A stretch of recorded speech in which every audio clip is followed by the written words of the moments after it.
Summer holidays in Europe are turning into something very different from the glossy brochures.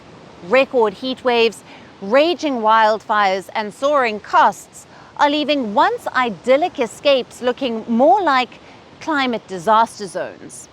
Experts now warn that the age of carefree, cheap mass tourism may be drawing to a close. And the question is whether the holiday abroad can even survive in a warming world. Here's our report.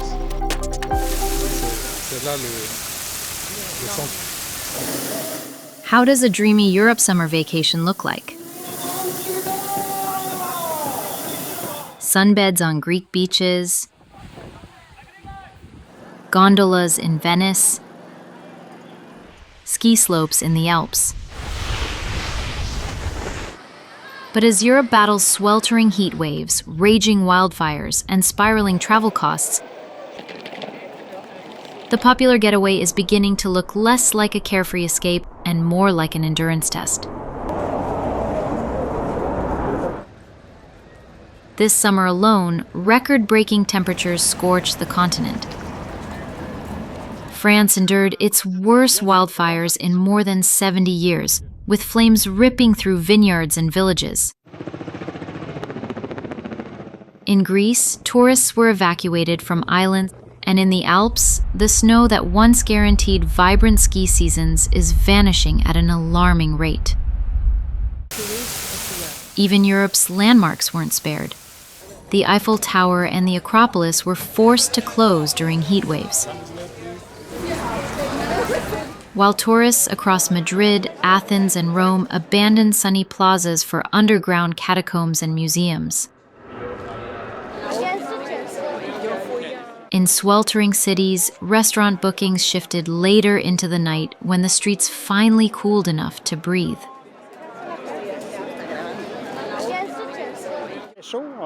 We knew before we left it was going to be very hot. We left a heat wave in Quebec to come and live through another heat wave in France. But we had a few days beforehand when we were able to do some other things, on the River Seine in particular. But since yesterday it's harder, it's really harder. We're looking for fresh air. So we're going to the museums, we're looking to cool down. But beyond the immediate discomfort lies a deeper economic trend. Tourism is a lifeline for Europe, pumping billions into its economy each year. Now, climate extremes are rewriting the industry's balance sheet. For example, evacuations from fires, spiraling insurance costs for hotels and airlines, and rising food prices from disrupted harvests like coffee, chocolate, and olive oil. What was once a dream family holiday destination may soon become a luxury few can justify. I am sure that it's because of the climate change. What I am seeing is that everyone wants to live in buildings with air conditioning, and the exhaust of those air cons heat the streets even more. There is also too much concrete. Most of the city is covered with concrete. There is little nature, and that makes it harder to be able to stay outside during a heat wave. Experts warn the shift is only beginning. Some say that 80 years ago, mass tourism started in Europe, but 80 years from now, they doubt much tourism will be left. South Aegean islands, including Rhodes, Kos, and Mykonos, are the continent's most critical hotspots, where dependence on tourism collides directly with climate risks. Corfu and the Ionian Islands follow close behind. At the moment, these crises seem seasonal and localized. A wildfire here, a drought there, but experts argue the future will be different. Disruptions will spread, repeat more frequently, and push whole destinations off the tourism map.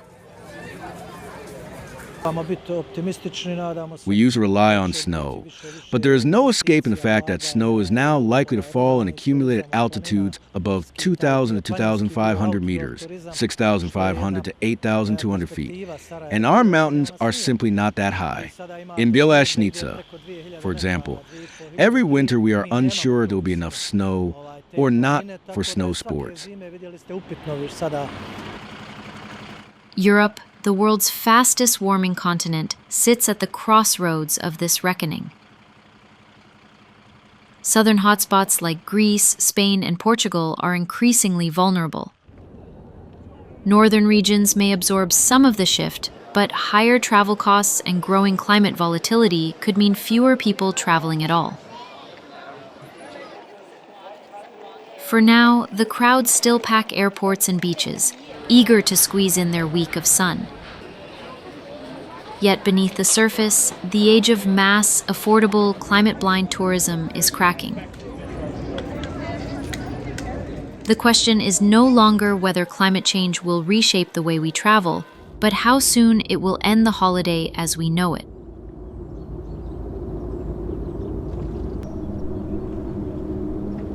As Trump's trade war rattles the world, all eyes turn to Tianjin, host of the SCO summit.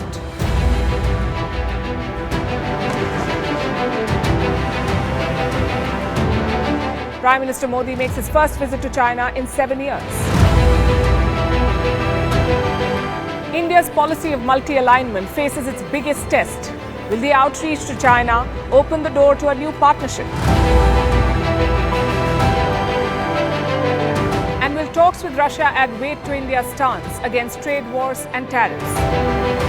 Catch Vantage live from Tianjin.